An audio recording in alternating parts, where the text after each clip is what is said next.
যে মূর্তিটা ভাঙছে, ধন্যবাদ জানাই তাদেরকে। মূর্তিটা এটা মুরাল হইতে পারে না, এটা মূর্তি। ধন্যবাদ, অসংখ্য ধন্যবাদ তাদেরকে আমি জানাই। এটা ইমানের শক্তি পরীক্ষা, এটা হলো ইমানের শক্তি পরীক্ষা। মুরাল বলে ভাস্কর্য বলে মুসলমানদের সুবিধা দেওয়া হচ্ছে। তাহলে শেখ হাসিনায় তার বাফর ব্যাংকে কি জমা হয়ে গেছিল যে শেখ মুজিবের ব্যাংকে জমা হয়ে গেছে, বাফর খালি উরহজাত সম্পত্তি। তাই কি তার বাফর মরুষির সূত্রে টেকাটা মালিক হয়েছে, মালিক হইয়া এই টেকা দিয়ে মূর্তিগুলো বানাইছে। জনগণের টেকা, পাবলিকের টেকা, খলতে খান্দে, অন্তরে খান্দে। আমরা এত কষ্ট করি, আমরা নিরীহ বাঙালি। এই বাংলাদেশ স্বাধীন হয়েছে, বাংলাদেশ স্বাধীন হয়েছে কি মূর্তি বানাইবার লাগি। এগুলা কে স্থাপতি আর কে কিতা কয়, এগুলার কিতা কয় মুরাল। কে মুরাল? এটা মূর্তি, এটা হলো মূর্তি। এইটা কোনো স্থপতি হইতে পারে না, এটা কোনো মুরাল হইতে পারে না, এটা প্রতিকৃতি। তা প্রতিকৃতি এটা বাংলায় অর্থ, বাংলায় বলে প্রতিকৃতি, ইংলিশে বলে মুরাল।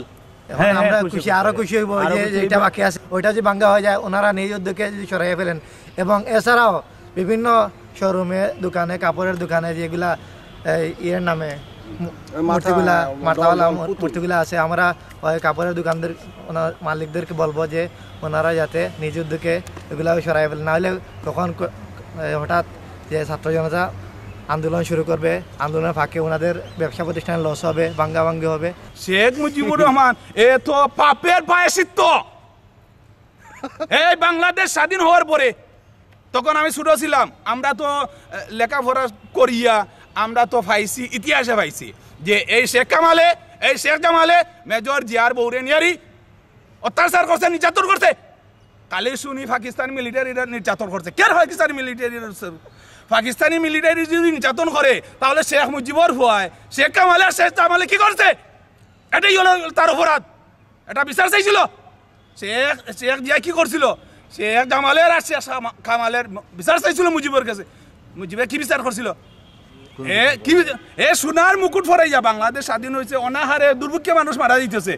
সোনার মুকুট ফরাইয়া শেখ জামাল আর শেখ কামালে বিয়া করায়, তার বাবার খালি টাকা দিয়ে বিয়া করাইছে, তার বাবার খালি টাকা দিয়ে বিয়া করাইছে। দেখাই তো যে আমার বাবার তার পূর্বপুরুষ ছিল ইন্ডিয়ায়, বাংলাদেশে তার কি ছিল? বাংলাদেশে কি ছিল? তার পূর্বপুরুষ, সম্পূর্ণ পূর্বপুরুষ ছিল তার ইন্ডিয়াতে। বাংলাদেশে আসিয়া সে হিন্দু ছিল, হিন্দু থেকে হে মুসলমান হইয়া হে বাংলাদেশ স্থাপনা করছে। বাংলাদেশ স্থাপনা করার পরে মাওলানা ভাসানী সাহেবের শিষ্য ছিল, অবদান ছিল। বাংলাদেশের রাজনীতিতে প্রথম স্থপতি ছিল মাওলানা ভাসানী। মাওলানা ভাসানী ইসলাম জনগোষ্ঠীকে একত্র করার জন্য, ইসলামী মানুষদেরকে, এই সময় তো হিন্দুদের বেশি প্রভাব ছিল, তখন মুসলমানদেরকে একত্র করার জন্য কি করেছিল? আওয়ামী মুসলিম লীগ কি করেছিল? আওয়ামী মুসলিম করেছিল। আমরা যদিও সেই সময় উপযুক্ত ছিলাম না, পরে তো আমরা ইতিহাস পাইছি উনি কি করছে? আওয়ামী মুসলিম লীগ করছে। এটা একটা ভালো উদ্যোগ, মুসলমানদেরকে একত্র করার জন্য করেছিল। আর এই শেখ মুজিব ছিল মাওলানা ভাসানী সাহেবের বেগ বইতো, বেগ বইয়া কি করছিল? এই বেগ বইয়া মাওলানা ভাসানীর সাথে বেগ বইয়া কি করছিল? এই রাজনীতির কৌশল শিখছিল। এই রাজনীতির কৌশল শিখিয়া এই মির্জাফরই করছে মাওলানা ভাসানীর সাথে। কারণ মাওলানা ভাসানী সাহেবের দলের নাম ছিল আওয়ামী মুসলিম লীগ। এই মাওলানা ভাসানীর সাথে শিষ্য ছিল। নেতার সাথে চলতে হইলে নেতার বেগ বইতে হয়, জুতা বইতে হয়। এরপরে না গিয়া তুমি কৌশল শিখতা, এই কৌশল শিখেছে। এই কৌশল শিখিয়া কি করলো? আওয়ামী মুসলিম শব্দটা বাদ দিয়ে কি করলো? আওয়ামী লীগ করেলো, মুসলিম বাদ দিয়ে দিছে, মুসলিম শব্দটা বাদ দিয়ে দিল। এনে মির্জাফরি করছে না? কার সাথে মির্জাফরি? তার উস্তাদের সাথে মির্জাফরি করছে। তার উস্তাদ কে ছিল? তার উস্তাদ ছিল মাওলানা ভাসানী। আপনারা ইতিহাস খুলিয়া দেখেন।